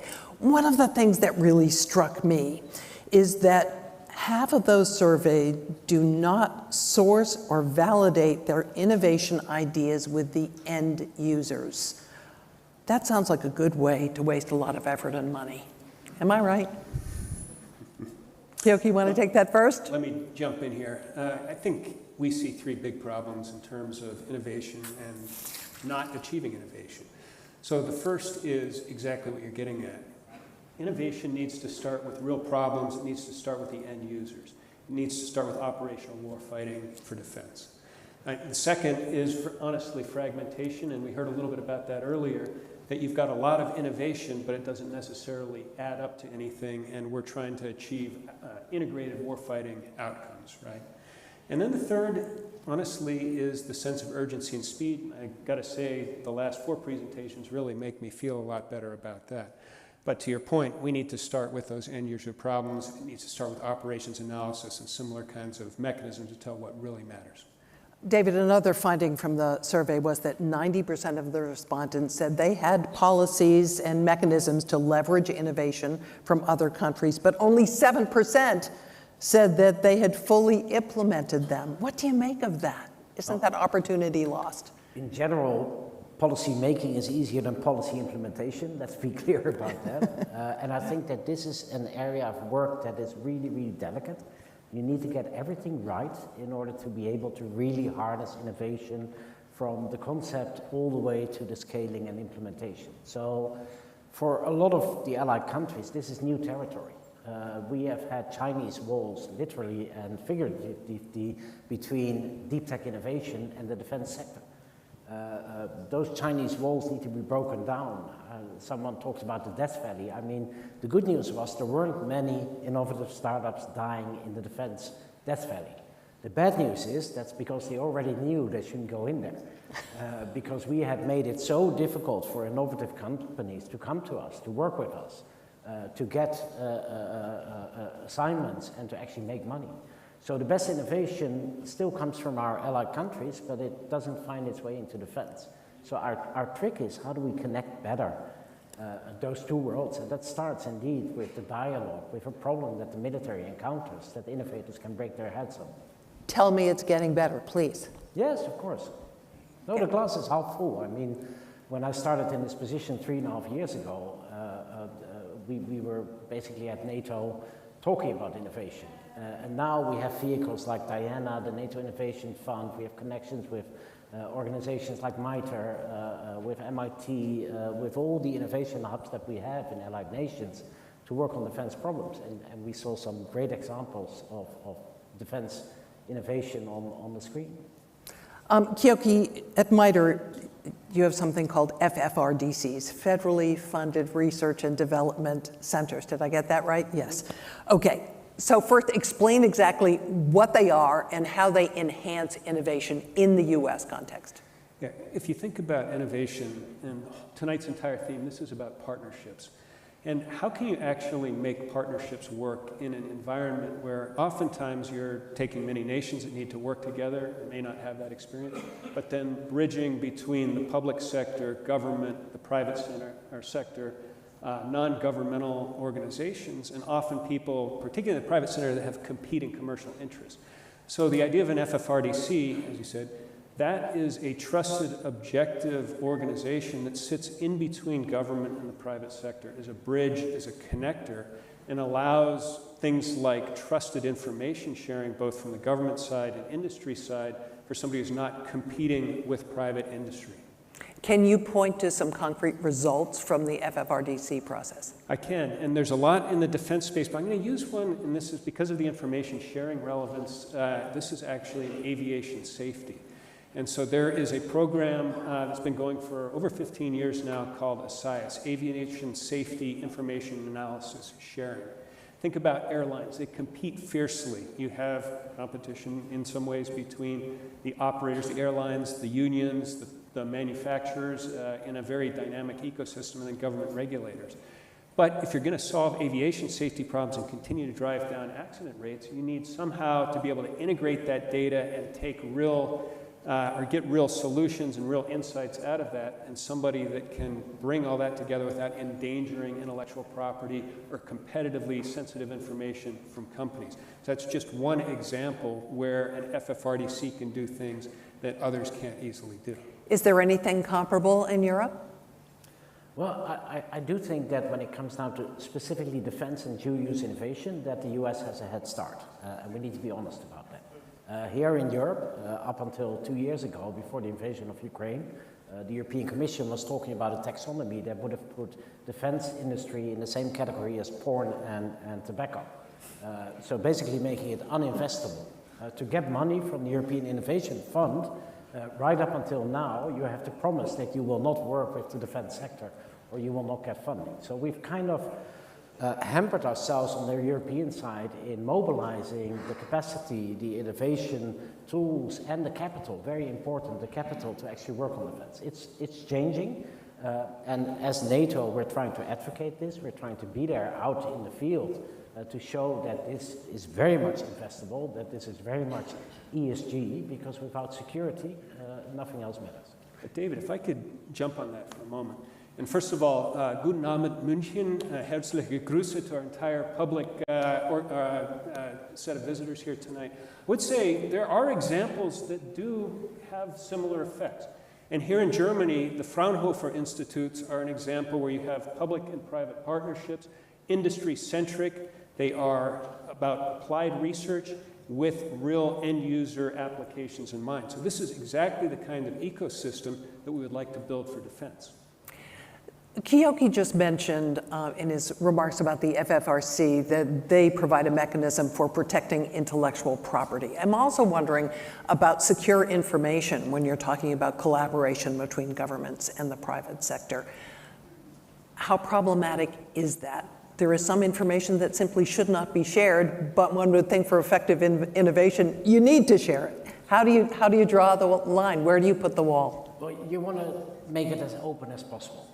If you're scaring away young innovators because you make them sign a non-disclosure agreement, you're making them sign a licensing agreement that they can't work with anybody else, then if I'm a young innovator and I have a dual-use technology, I'll take the other route. I'll just make money and commercialize whatever I do.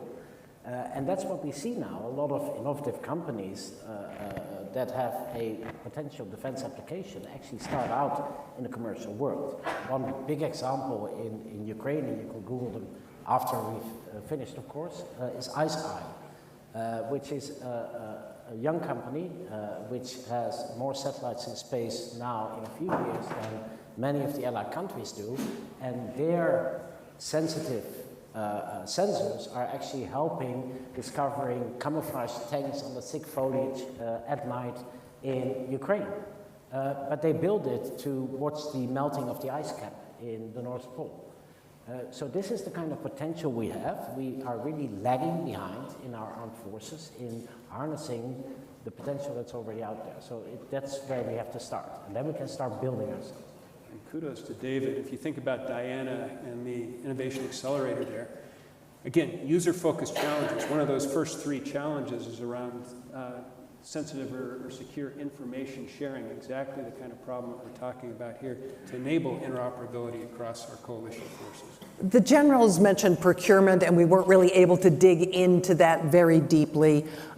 Are you seeing, David, real reform in procurement policies? I don't know if this is an accurate number, but somebody said to me that within NATO, it can take 15 years to complete the procurement process. I always use the accurate number, which is 16.2 years. 16.2. So well, innovation is moving not at the speed of light, but pretty darn fast. All of you in startups, I hope you manage to get through those 16.2 years. After that, you're probably still buying, dial-up computers, right? I mean, you won't change big organizations overnight.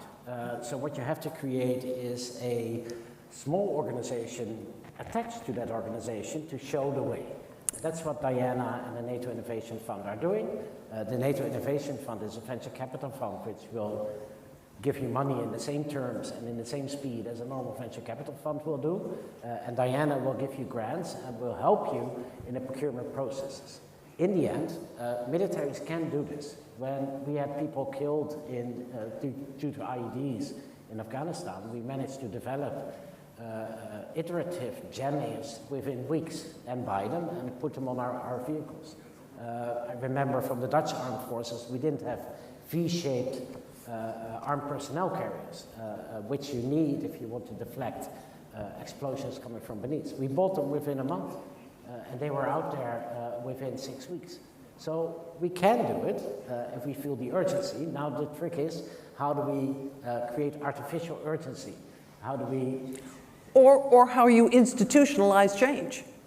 Yeah, but I mean, it's taxpayers' money, so there will always be procedures and scrutiny around investing large amounts of money. The question is more, which corners can we cut, and how do we make our processes more open to these innovative sites. And just to give you one example, if you work in the Ministry of Defense, then you plan your defense budget ahead for the next 15 years.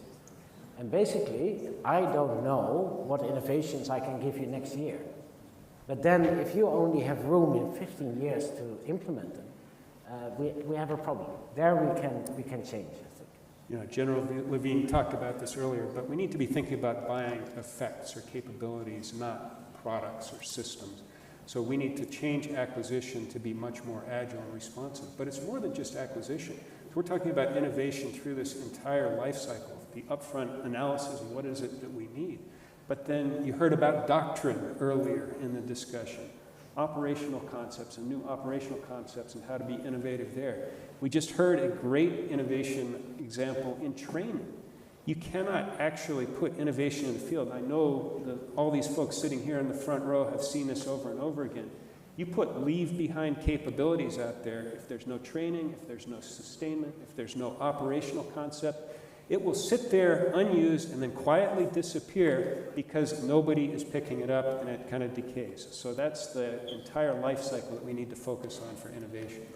David, how do we bridge the cultural gap between entrepreneurs who are all about risk-taking and militaries that are all about winning competitions?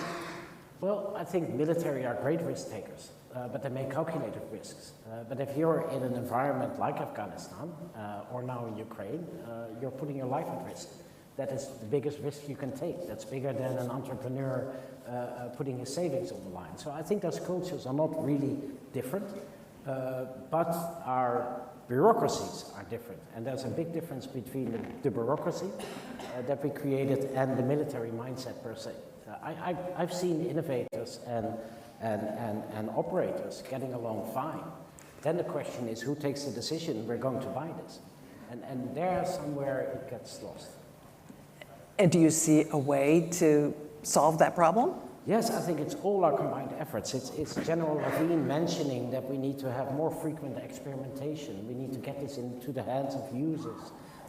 It's working on the basis of problem sets, but not specifying what you need. I mean, if you ask most generals here what they want to replace their tank with, then most, I won't say everyone, will say with a tank. But preferably more energy efficient, with a longer range weapon and better sensors on it. Well, maybe we need to be more open and look at the effects we're trying to achieve with a tank, and then find out whether or not a tank is the best answer to that solution. Kyoki, talent is another issue that's come up. Has the Ukraine war encouraged more creatives to enter the defense space? Well, we just saw a few examples here. Yes. But the point that I will really highlight is innovation, defense innovation happens at the tactical edge. And that's where you are seeing these innovators. These are people on the front lines. There are people going to the front lines to work with them. I also say innovation in partnerships. We also need to take not just the tactical, but the strategic view. This is about partnerships that will eventually bring us to that world order that's based on democratic values, that is rules-based international order. I came here for my first time in 1982. German-American Partnership Program, an exchange program. That was my first time in Munich. I flew to the border, the eastern border, in a Bundeswehr helicopter with students, German students, American students, and we saw firsthand the Iron Curtain, the brutality of what that was in that time. So if we do not deter, if we fail in Ukraine, if we do not prevail in partnerships, if we do not prevail in innovation, we see an alternate future there that should give us all pause. So I think this has been a wonderful discussion tonight. Before we conclude it, number one, very quickly, your number one recommendation for those in the audience, action step they can take to promote innovation partnerships. Yeah, Diana and the NIF, they have websites. Please register because we need you all. And as I said, even if you think that you are working on something that is not relevant for defense, I think 99% out of 100, you will be wrong because everything is dual use nowadays. And start by starting. Perfect is the enemy of the good enough. Thank you both, Kyoki Jackson and David Van Beeld. Appreciate your help.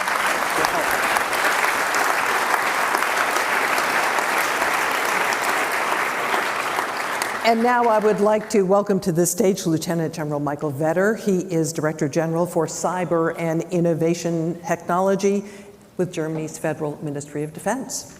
General. Yeah, thank you, Jeanne. Well, ladies and gentlemen, seeing me here means that we're reaching the end of this year's MSC Innovation Night. Making more out of stronger together, this was the motto. And we've discussed the value of partnerships with a clear focus on their role on fostering innovation in defense. And I guess we all found out this is urgently needed.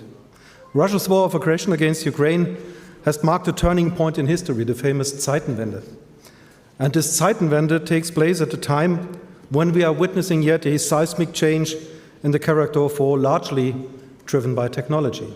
And may I add, it will be driven by digital technologies, first and foremost, artificial intelligence. Therefore, defense has to become more agile and more innovative to maintain the technological edge against our contesters. Defense will and has to become software-defined. And this software-defined defense can and will play a decisive role in this regard. The key, to my point of view, is to start thinking of military objects and platforms as part of a larger system which is woven together by a resilient digital backbone. And it's through this integrated approach, which places the use of tech and data at its heart, that we will become more agile, innovative, and able to respond to the challenges and risks ahead of us. And at the same time, we need to incentivize our industrial partners by refreshing capabilities constantly and implementing more agile and spiral development of capabilities. General Breuer pointed this out with his experimentation cycles. And this also has to include developing new partnerships between defense primes and tech. And I think this is a huge lever we have to take. And these new partnerships then may result in new and more agile defense ecosystems, or as Mr. Bucht pointed out, innovation through collaboration. Tonight's discussions have supported at least myself in this view. And before we conclude this year's MSC Innovation Night, please let me thank to those who have played a crucial role in making this event happen. Thank you to MSC for continuing a tradition established already in 2018. Thanks to Boston Consulting Group for their research. And thanks, a huge vote of thanks for Sven Weizenecker and the team of the Cyber Innovation Hub for their outstanding performance in organizing and setting up this year's. I guess this is worth a round of applause for Sven and his team.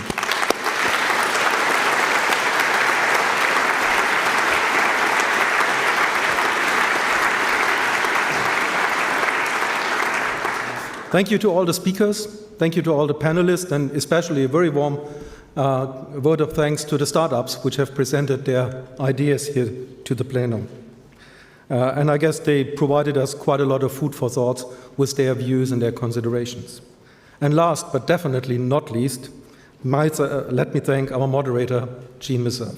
Jeanne, you have led us through tonight's discussions again in a both charming and very straightforward way, and you've managed to focus on the key issues and drive it together with our panelists, food for thought for all of us. So thank you very much again for your very invaluable contribution to this night.